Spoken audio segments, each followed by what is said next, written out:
Hi guys, this week's weekly Golden Edge is out now, full of information about what happened last week, why it all happened, and what's going to happen potentially in this coming week for gold.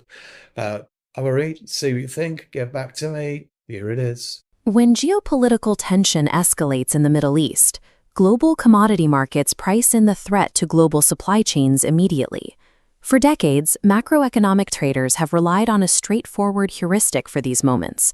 When fear rises, capital abandons risky equities and seeks immediate protection. An oil supply shock accelerates this flight to safety. Investors typically move massive wealth directly into spot gold to shield portfolios from ensuing volatility.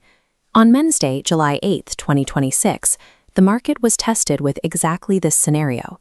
President Trump abruptly declared the U.S.-Iran Memorandum of Understanding dead, stating he no longer wanted to deal with Tehran and declaring the agreement over.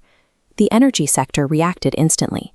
Brent crude leaped 6.7% in a matter of hours, as traders priced in a severe disruption through the Strait of Hormuz. According to every conventional trading model, a sudden Middle East escalation combined with a massive spike in oil prices dictates a single outcome. Gold should have surged. This chart shows the hourly price action for spot XAUUSD. Instead of rallying, gold declined sharply. The metal lost $80 in just 2 hours, eventually bottoming out at $4,022 and finalizing a $180 weekly round trip from Monday's high. This creates a significant paradox. The supposed safe haven asset lost value at the exact moment a geopolitical crisis struck. The traditional correlation between international conflict and a rising gold price diverged during this session. In this specific market environment, the rates channel, driven by central bank policy, appears to have superseded the geopolitical fear channel. To understand why this divergence occurred, we have to deconstruct the specific mechanics of the July 8th crash. We need to measure exactly how these competing fundamental drivers were weighted against each other. This chart shows gold's average hourly trading range on the UK clock. The towering blue bar isolates the exact moment the shock hit, the '09 London Open, where the headlines crossed the wire. The initial geopolitical panic triggered an immediate, sharp bid in both WTI and Brent crude prices. The transmission mechanism starts here.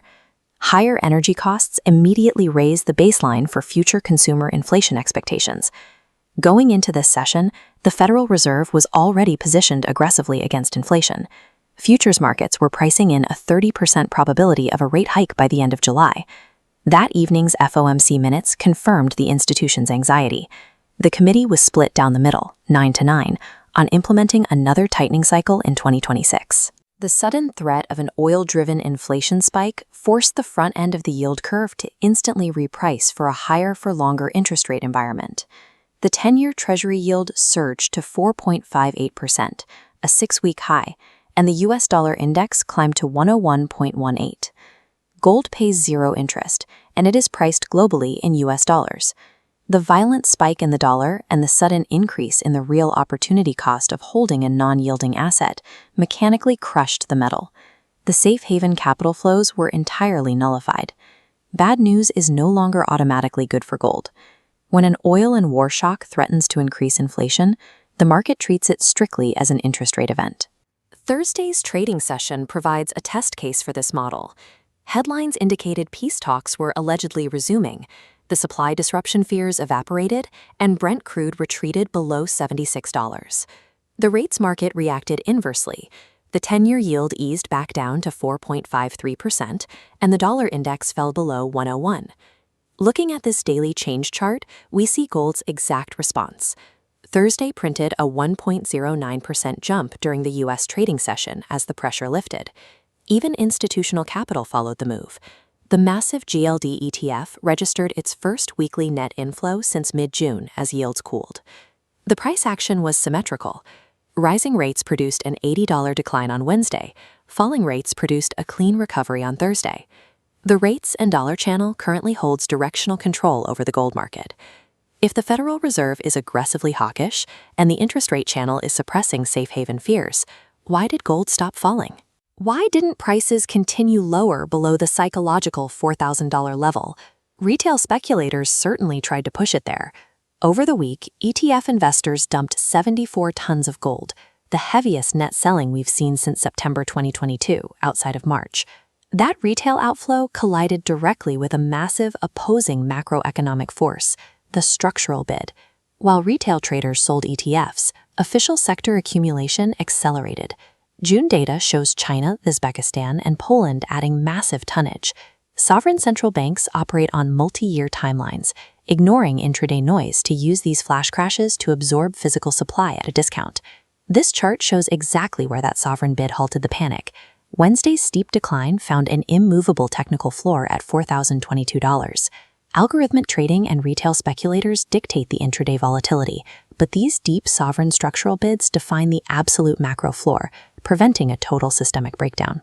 Because inflation and rates are in the driver's seat, geopolitical headlines have to take a back seat.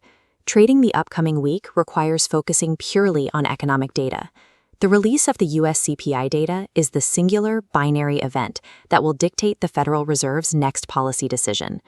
A hot inflation print hardens the rate hike argument, sends yield higher, and will force gold back down to retest that $4,022 floor. A soft print does the exact opposite. It acts as a pressure release valve for the rates market, triggering a violent mean reversion toward the $4,162 resistance band. This chart shows the daily true range versus the average true range. Notice the dashed line sitting exactly at $82. This metric is mandatory for sizing positions in this volatility regime. Do not attempt to guess the CPI data before it drops. Calculate your position sizes based on that $82 daily range to ensure your stops survive the post-release noise, and trade the reaction. The deepest liquidity and edge will be found strictly in the London-New York overlap between 13 and 17 on the UK clock. Surviving a headline-driven market means abandoning outdated heuristics.